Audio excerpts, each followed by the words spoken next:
离开荧光幕已经8年的白嘉莉风采依旧，容光焕发。当她穿着白底绣花外套、粉红色窄裙跟高跟鞋走下飞机之后，立刻被大批的记者包围，纷纷地抢拍她美丽的倩影。白嘉莉接受了金钟奖筹备委员会所派的代表献上的鲜花，脸上灿然的笑容始终不曾停止。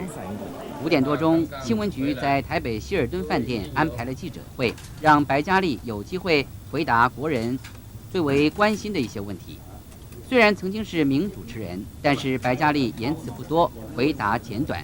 雍容端庄的举止显示家居生活的幸福。